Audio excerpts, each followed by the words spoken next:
Hi friend, my name is Anurag Chaurasia and my channel name AVSR 215। ये आपका जो class है ये क्लास 10th के साइंस का क्लास स्टार्ट हुआ है। यहाँ पे आप लोग को जो है क्लास 10th की साइंस में सभी सब्जेक्टों को पढ़ाया जाएगा, यानी कि 3 सब्जेक्ट जो है बायो, केमिस्ट्री एंड फिजिक्स, तीनों को मैं ही पढ़ाऊँगा। ठीक है, तो देखिए अब इस क्लास 10th वाले साइंस वाले केमिस्ट्री का जो है स्टार्ट करते हैं, क्योंकि सबसे पहले केमिस्ट्री है। तो इसमें जो आपका पहला लेसन है रासायनिक रासायनिक अभिक्रिया एवं समीकरण। रासायनिक अभिक्रिया एवं समीकरण, ठीक है। तो रासायनिक अभिक्रिया एवं समीकरण में क्या है, देखिए जैसे मान लीजिए कोई एग्जांपल हम लेते हैं, जैसे कोई एग्जांपल ले लीजिए। एग्जांपल में क्या है कि हमने मैग्नीशियम के रिबन को मैग्नीशियम के रिबन को जब रिबन को हमने जलाया, यानी उसका जब दहन किया तो वहां से हमें क्या मिलती है, राख मिलती है। ठीक है, ये एक प्रकार से हम अगर देखें तो ये एक प्रकार की हमारी रासायनिक अभिक्रिया है। ठीक है, इस अभिक्रिया में ये आपको बताया जा रहा है कि जब हम मैग्नीशियम के रिबन को जलाते हैं तो जलाने से वहां पे हमको राख प्राप्त होती है ना। यानी कि ये राख क्या है, ठीक है। तो देखिए अगर हम ये चीज अगर एक प्रकार से देख रहे हैं तो एक प्रकार से ये हमारी क्या है, अभिक्रिया है। अब इसको अगर हम समीकरण में लिखना चाहें, जैसे मान लीजिए एम जी मैग्नीशियम का रिबन ही है ना, या टुकड़ा हो एम जी, जब इसका हमने क्या किया, दहन किया तो MgO प्राप्त हो गया। क्या प्राप्त हो गया, MgO। अब देखिए यहाँ पे मैग्नीशियम रिबन को हमने जलाया तो राख प्राप्त हो रहा था, ये एक प्रकार की अभिक्रिया थी। लेकिन यहाँ पे ये जो चीज दिखाई दे रहा है आपको, यह एक प्रकार का रासायनिक समीकरण है। क्या है, समीकरण। समीकरण को जो है हम लोग ऐसे लिखते हैं, है ना। यानी कि Mg को जब हम जलाते हैं, यानी कि Mg को जब हम जलाएंगे तो एक प्रकार का मैग्नीशियम का राख प्राप्त होगा, और मैग्नीशियम का राख जो है MgO होता है ना।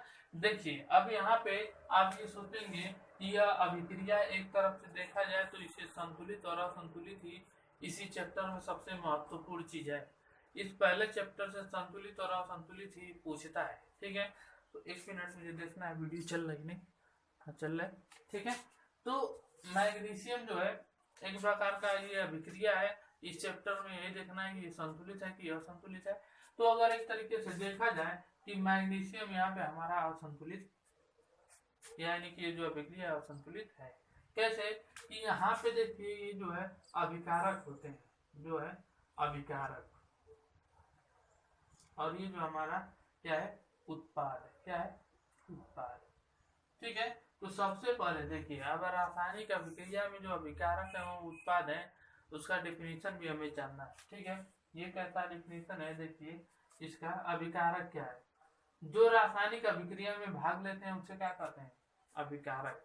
अभिकारक भी 2 प्रकार के होते हैं, अभिकर्मक और क्रियाधार। ठीक है, तो देखिए यहाँ पे आपको ये बताया गया कि मैग्नीशियम जो है एक अभिकारक है, और अभिकारक हम किसे कहते हैं, जो रासायनिक अभिक्रिया में भाग लेता है। वे पदार्थ जो रासायनिक अभिक्रिया में भाग लेते हैं अभिकारक कहलाते हैं। इसको 2-3 बार आप लोग बोलिए, वे पदार्थ जो रासायनिक अभिक्रिया में भाग लेते हैं अभिकारक कहलाते हैं। जैसे कि अभिक्रिया हम करा रहे हैं तो इसने भाग लिया, है ना, तो इसको अभिकारक कर देंगे। उत्पाद क्या है, देखिए उत्पाद यानी कि वो पदार्थ जो अभिक्रिया के उपरांत प्राप्त हो, वो पदार्थ जो अभिक्रिया के उपरांत प्राप्त हो उत्पाद कहलाएगा। ठीक है, तो यहाँ पर देखिए इसको हमने उत्पाद कर दिया, इसको हमने अभिकारक कर दिया। ठीक है, तो इस तरीके से अभिकारक और उत्पाद जो है हम जान गए। ठीक, अब इसमें संतुलित करने की बात थी, तो संतुलित करने का मतलब ये है कि आप पूछेंगे कि बताइए कि यहाँ पे O कैसे जुड़ गया, है ना। हमने तो इधर O लिया नहीं, है ना। तो ये बात ध्यान दीजिएगा, फिर अभिक्रिया कोई भी हो, अभिक्रिया कोई भी हो, वो अभिक्रिया जब भी कोई पदार्थ हम जलाते हैं तो वो ऑक्सीजन की उपस्थिति में ही जलता है, ऑक्सीजन की अनुपस्थिति में कोई पदार्थ जलता नहीं है। ठीक है, तो यहाँ पे ध्यान दीजिएगा कि Mg जो है ये O2 के उपस्थिति में ही जला होगा, और जब O2 की उपस्थिति में जला तो यहाँ पर क्या बन गया है, MgO। क्या बन गया, MgO। अब देखिए अगर यहाँ पर 2Mg हम कर देते हैं और यहाँ पर भी हमने 2 उत्पाद कर दिया तो हमारा समीकरण जो है संतुलित हो गया। क्या हो गया, संतुलित हो गया। ये समीकरण जो है संतुलित हो गया। ठीक है, तो इस तरीके से हम क्या करते हैं, अभिक्रिया को जो है संतुलित करते हैं। अभिक्रिया को संतुलित करने की हीट एंड ट्रायल्स विधि है।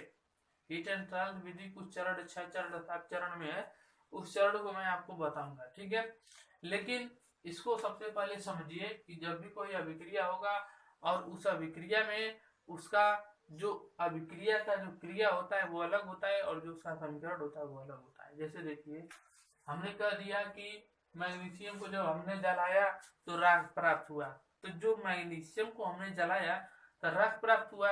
इसके कहने का मतलब यह है कि मैग्नीशियम को जलाने से हमें राख प्राप्त हुआ, ये हमारी अभिक्रिया है। अब उसको हम समीकरण में प्रदर्शित कराएं तो समीकरण में ऐसे हमने लिख दिया कि मैग्नीशियम को जब जलाए इसका मतलब होता है दहन करना, तो MgO ये हमारा क्या हो गया, समीकरण हो गया। अब ये समीकरण संतुलित नहीं था तो हम ये बताते हैं आप लोगों को कि देखिए आपके मन में क्वेश्चन उठेगा कि O कहाँ से आया। तो ये आप ध्यान दीजिए कि जब भी कोई पदार्थ जलता है तो ऑक्सीजन की उपस्थिति में ही जलता है, और ऑक्सीजन की उपस्थिति में जब जल गया तो MgO बन गया। ठीक है, अब देखिए हाँ इसके बाद देखिए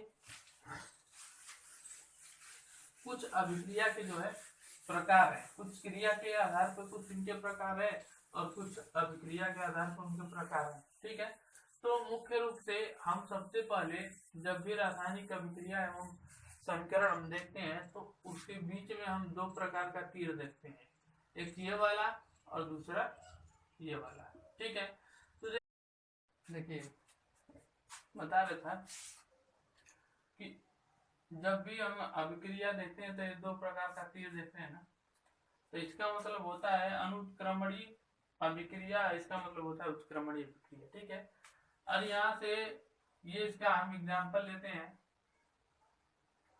ठीक है, ये इसका एग्जांपल हम लेते हैं, ये इसका एग्जांपल लेते हैं। ठीक है, तो अनुत्क्रमणीय अभिक्रिया क्या है, वे अभिक्रिया जो केवल एक दिशा में चलता है।